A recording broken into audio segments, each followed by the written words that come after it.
She did everything for me. She saved my life, I think. Uh,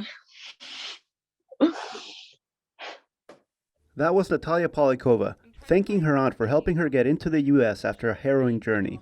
Polyakova fled Ukraine on the 5th day of the Russian invasion.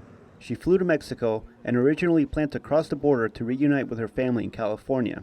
But at first, officials at the San Ysidro port of entry told her she couldn't cross because of the pandemic. So she slept outside, right next to the border crossing for 3 days before officials changed their minds and let her and other war refugees into the country.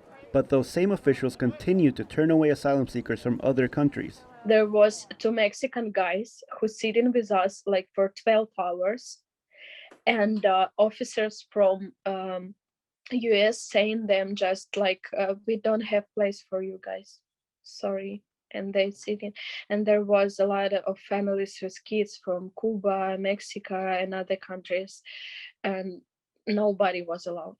Yenya Files is Polyakova's aunt.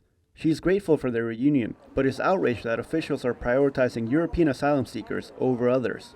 I also can't imagine how frustrating it is for the families that are not Caucasian and not white, because they're being looked over at the same time. They both want everyone to have the same opportunity, to experience the same joy of being safe and together. I'm grateful that she's here, she's alive, she's safe, and I want everyone else to have that. Yes, everyone deserves for help when they don't have a home or war started on everything. Nobody need to live on the street and waiting some government to help them. Everybody deserves to be with families in warm place with food and everything.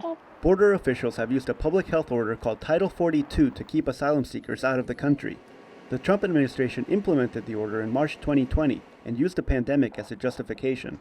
It gives border officials the authority to turn away asylum seekers, but also the discretion to grant them exemptions on a case-by-case basis. Blaine Bookey is an immigration lawyer.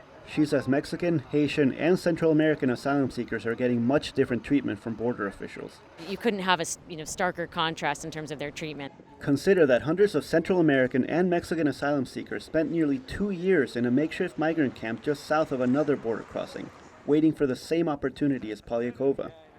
That camp was cleared by Tijuana police in February, leaving some families homeless.